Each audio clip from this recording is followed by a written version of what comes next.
Welcome class, I'm Antonio Quirante, your instructor for our course American National Government. Welcome. We're in for a very busy next 5 weeks together. There's many reading materials, and I try and supplement them with weekly instructor videos to give you a face to the instructor that you'll be interacting with in your discussions and written assignments. A couple housekeeping issues. If you haven't already, please take a look at the faculty expectations, which outlines some very fundamental things about Ashford University's requirements, including the late submission policy. There are point deductions if you do not post your initial discussion posts and your responses, as well as deductions for submitting your written assignments late.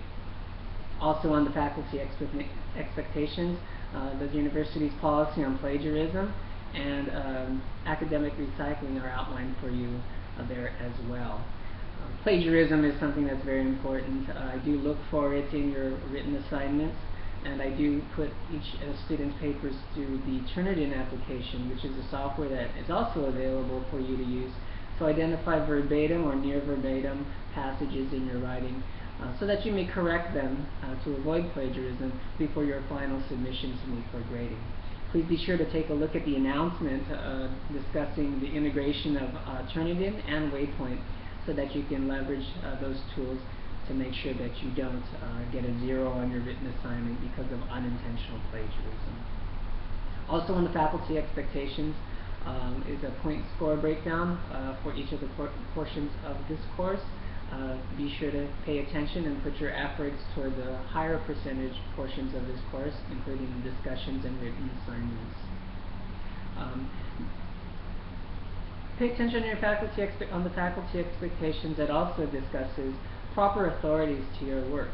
At the university level, there is a heightened expectation that the students will do research for proper authorities, which do not include Wikipedia and other such online sources that are not appropriate for university level work. If you're unsure of whether or not a source is appropriate for a university level writing, please visit the Writing Center and click on the hyperlink that discusses citing to proper authorities. That will give you a good sense of whether or not an authority that you're entertaining to include in your written assignments or discussions is appropriate to be cited in APA format.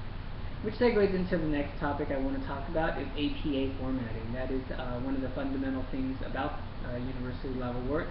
And it's very good, if you're not familiar with it right now, is to take the time and get familiarized with the APA 6th edition. Again, there are APA guides in the Writing Center that you can access.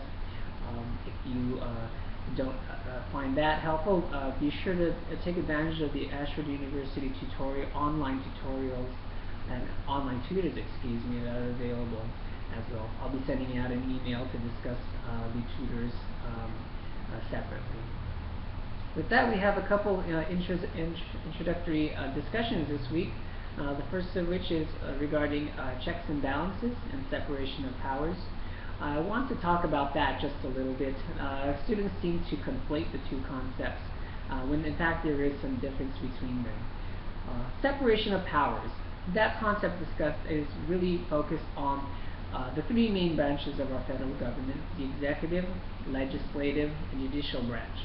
And each of those branches has its own sphere of power that the other branches cannot go into. For example, the judiciary decides cases and constitutionality of legislative and executive actions, whereas the legislative branch is focused on making laws. So those two things don't mix, and that is the concept of separation of powers. Each branch has its own separate area of purview.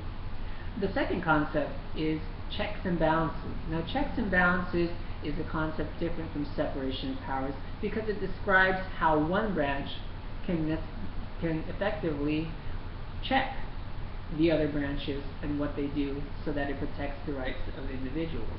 For example, we talked about the judiciary having deciding on constitutionality of legislative actions, creating laws.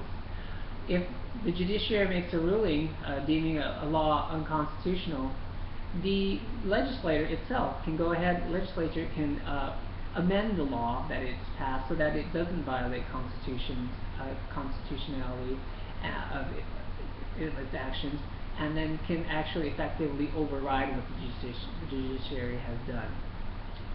So checks and balances, that's an affirmative action of one branch checking and balancing the actions of another. Distinct concepts there. In your week one discussions, I'll be looking for examples from recent current events that illustrate each of the checks and balances powers that each of the branches exercise on each other.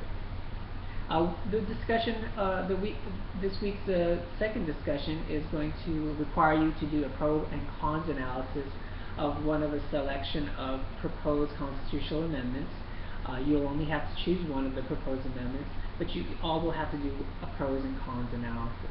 Now I want to just spend a little time describing what a pros and cons analysis will require you to do, and you'll see pros and cons analysis throughout this course. In practically every week of this course, you'll have to do a pros and cons analysis. A proper pros and cons analysis will require you not to just put one opinion down, usually your own opinion about a topic, but you'll also have to talk about the counter arguments. What are the things that are said against your position?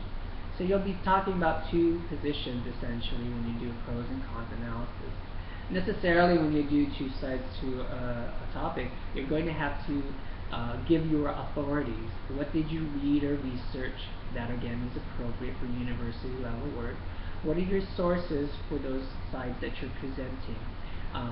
So that means you're going to have to at least cite to two of the assigned readings where you do a pros and cons analysis. Citations are going to be very important because you can't just present your opinions without showing where did you get those, what are the supporting authorities that support your position from the readings.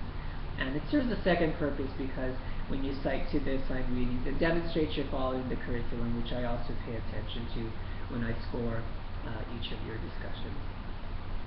Okay, with that, take the time to look at the videos that I posted along with this week one instructor video and try and decide what checks powers it's implicated by the two articles that I've posted for you.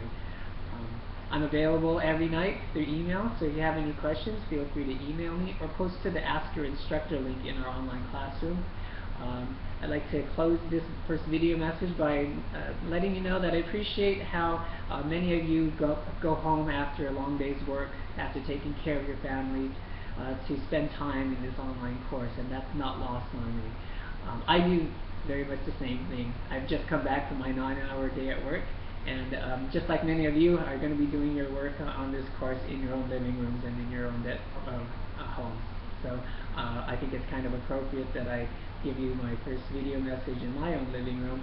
I'm letting you know that I'm there with you. I understand what effort it takes to do an online course, especially one as accelerated and impacted with so many readings to do. But I think jointly working together and understanding each other, we can come out of this 5-week course knowing just a little bit more about our American government and knowing just a little bit about more what we listen to the radio and see on the TV each day. I look forward to seeing you in discussions, and good luck in this course.